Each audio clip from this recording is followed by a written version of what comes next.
all, and welcome to your belated St. Patrick's Day whiskey review.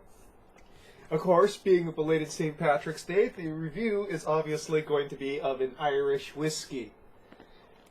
Now, this was still on the shelves at the liquor store on St. Patrick's Day. There's 2 bottles left. Interesting story. So I grabbed a bottle of this, and there's this older gentleman behind me, who was grabbing a bottle of Jameson's, and he kind of made like this whinnying noise and said, "Oh, I was looking at that," and so I told him, "Well, there's still 1 more bottle left." And he was like, "Yeah, I don't know anything about it." It's like, "Well, it's kind of got like it's aged in rum cask, so it's kind of got like a rum-like character to it, I guess." And he was like, "Ah, hell, it's St. Patrick's Day. When else am I going to have Irish whiskey?" So he went back and got the other bottle. I have to say, I love this bottle design. Dark green, very classic bottle design. This bottle really looks like one of the ones that came out of like the many, many bottle pits that I went through at my previous job at an archaeological company. It's very classic design. I love it. Dark green. Doesn't have to be dark green, obviously, for whiskey, because whiskey isn't light struck. Lovely classic label design. Aesthetically, I don't usually talk about packaging all that much, but I love this packaging. It is just so classic, so Edwardian. So what about the stuff that's inside the bottle? Well, let's talk about that for a little bit. So, Teeling whiskey. This is from the, of course, Teeling Whiskey Company in Dublin, Ireland. And they're sort of a small startup whiskey distillery that comes from a long family tradition of distilling. So the Teeling family has been in distilling since the 1700s, and John Teeling, the father of the 2 founders of Teeling Distillery, was the founder of the Cooley Distillery, which whiskey I reviewed last St. Patrick's Day. This is Connemara whiskey. So basically, Cooley was the last great, what's the word I'm looking for here? Inspiration for independent distilleries in Ireland. They got bought out by, I believe, either Jim Beam or Diageo, and now they're part of the Big Liquor, and all that entails. So the 2 sons decided to go on their own and start the first Irish whiskey distillery inside Dublin in well over 100 years. So, being that they're a fairly recent startup, even though this is labeled small batch whiskey, the distillery's own distillate is not actually being bottled at this point. This is a blend of other distilleries' goods that have undergone treatment at the Teeling distillery. And from what I've read, they've mostly bought source whiskeys from coolies with a little bit from Bushmills. What they've done is they've put it at closer to cask strength. So this is 47% alcohol, which is higher than the usual 40% alcohol that most Irish whiskeys are bottled at. They have aged it for, let's see here, I believe it was 6 months in rum casks. Now, most Irish whiskeys are aged in either sherry casks or bourbon casks. So that is also different.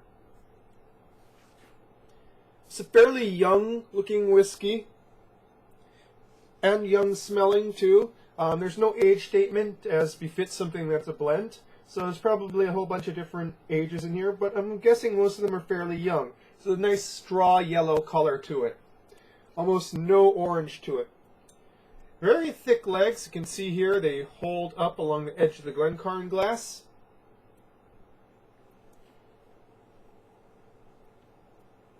It smells strong. I hate to say it, but the nose on this isn't really all that good. The first and most immediate note you get is booziness, of hot alcohol.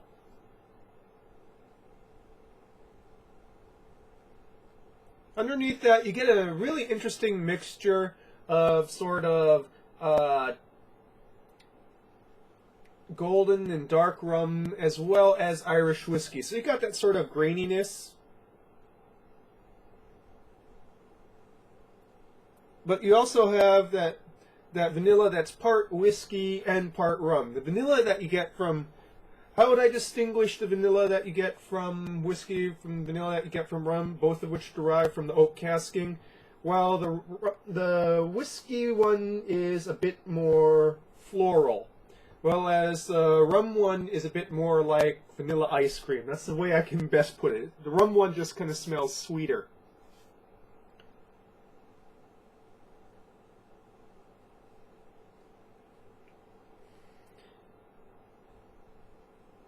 There's some fruit under there.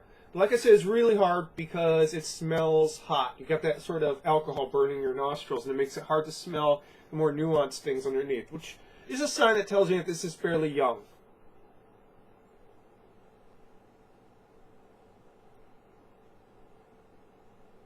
Got apples. Baked apples.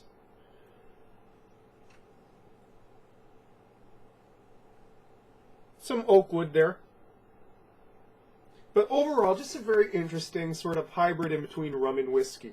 Now let's go and take a few sips, and then I'm going to add a dash of water. Why am I going to add a dash of water? Because I find a dash of water really opens this thing up.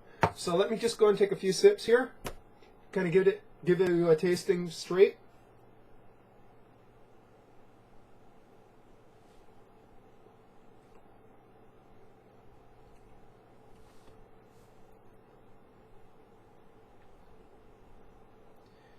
From start to finish, it tastes kind of hot. It has an alcohol burn, front, middle, and center. There's a heck of a lot of really interesting things kind of going on here, but, you know, you're just kind of feeling that burn.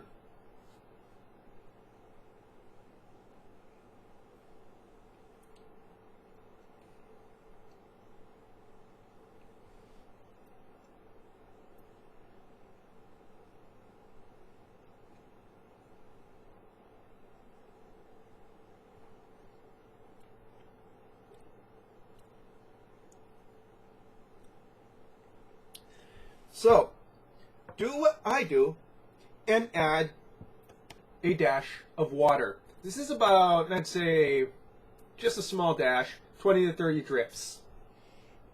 Yes, I go and count by drop my dashes of water.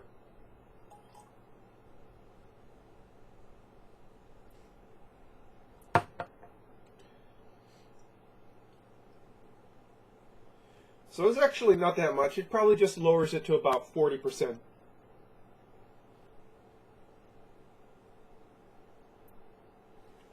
Oh, what a difference it makes.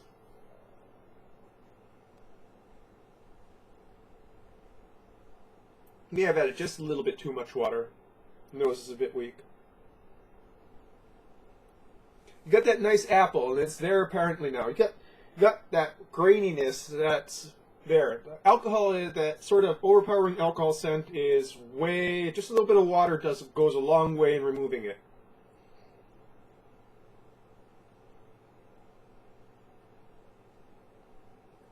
Got a nice whiskey roundness along a rummish core.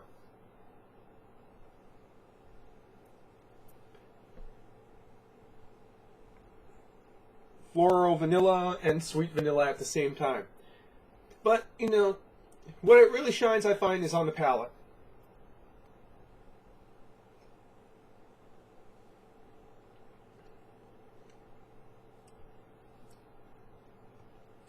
Still a little burn, but that taste finally comes through.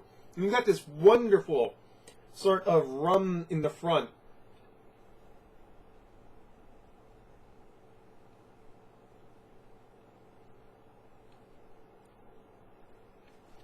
Caramelized raisins that kind of turn into apple pie filling. Not kind of a strong sweetness, but not a cloying sweetness. It kind of is balanced by the alcohol. The alcohol kind of balances out that sweetness now.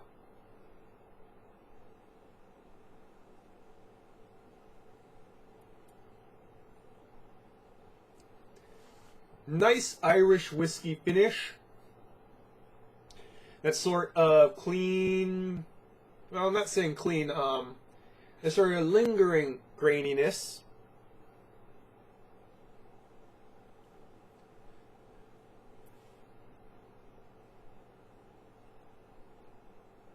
I find that Irish whiskey is the only whiskey that you really, really, truly taste the barley in.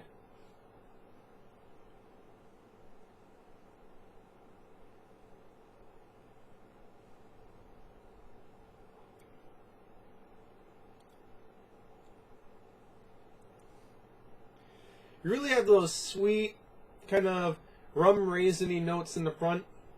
This sort of transitions into Irish whiskey. Kind of reminiscent of Jameson's.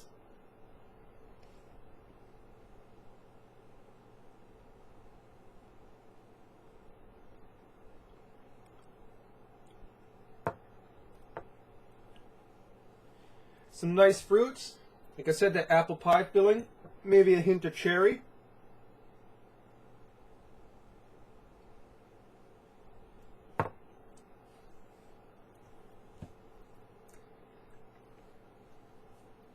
That burn's still there, but it's tamed, so it's only, you know, sort of mildly noticeable as opposed to kind of overpowering.